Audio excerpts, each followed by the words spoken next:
Hello once again, my name is Kombazekos, I'm the president of ASIS, and today I would like to read from a document which is called How Does Classical Christian Education Differ from Modern Contemporary Education?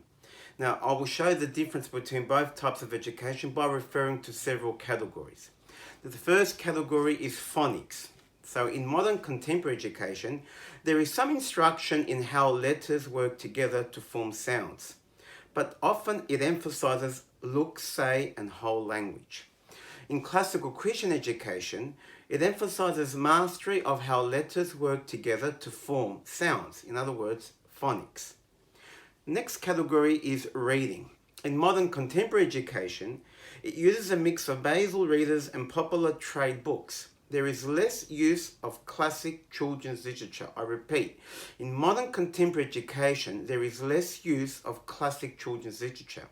In classical Christian education, students begin reading substantive classic children's literature as soon as he or she is able and progresses to the great books.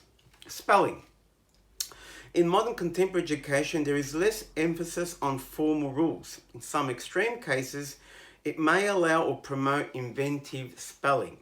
In classical Christian education, it is rule-guided. Spelling is rule-guided, it is prescriptive, and it is taught as application of the formal rules of phonics. If it's not right, it's wrong. Next area is grammar.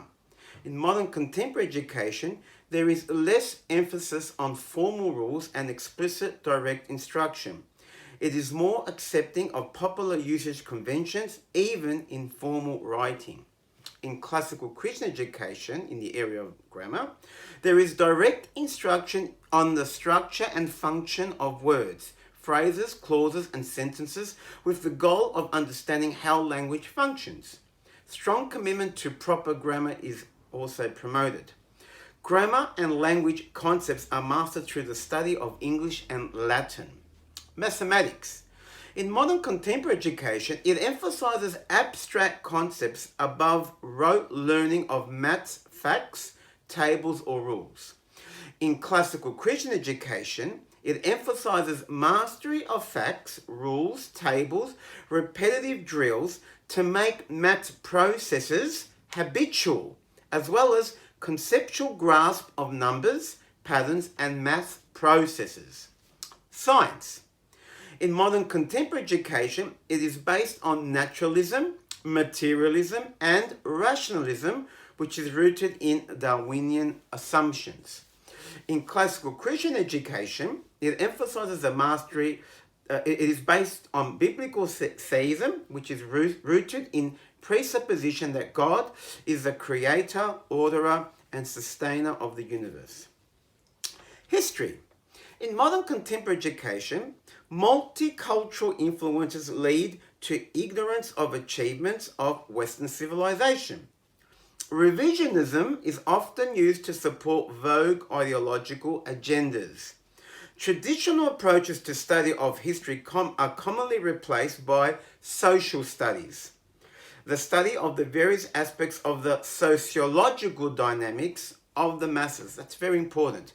In classical Christian education in the area of history, it emphasizes history as having purpose because it is a work of God's providence.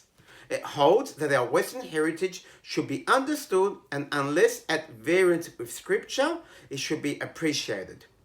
It focuses on the sequence and cause and effect relationships between events and the actions and ideas of individuals and nations.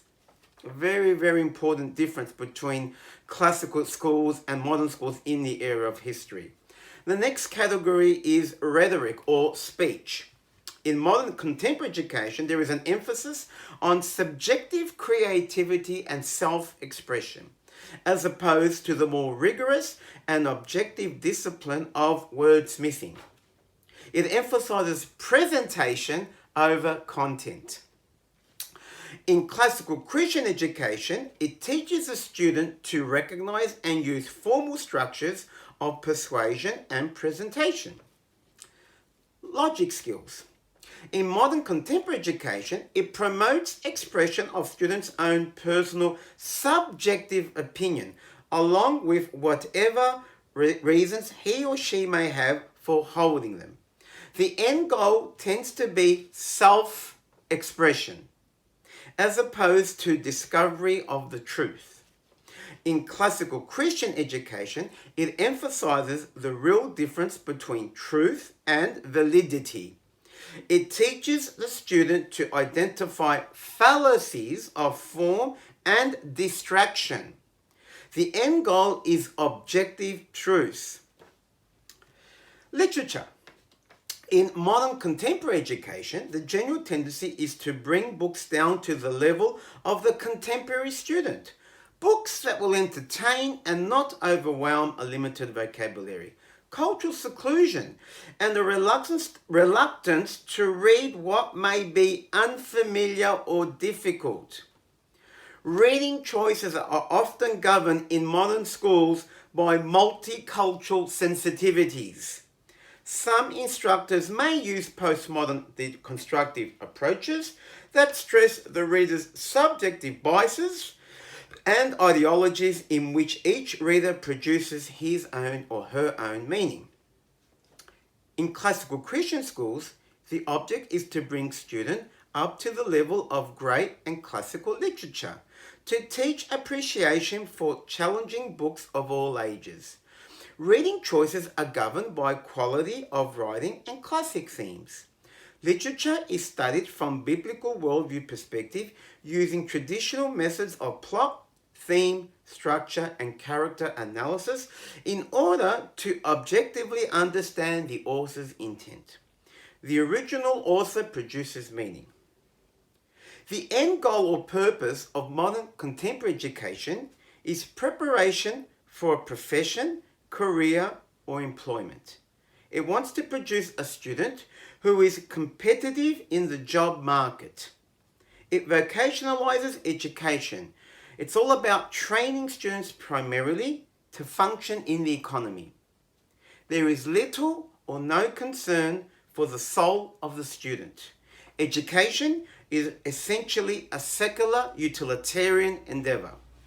In classical Christian education, it's all about producing a well-educated, articulate, eloquent, wise human being, equipped for a meaningful and godly life. It's all about developing intellectual skills that are transferable to the learning of any subject or craft. It's about nurturing the soul as well as the mind.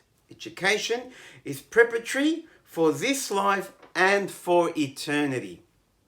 It seeks to produce students who know and love Christ in all they do.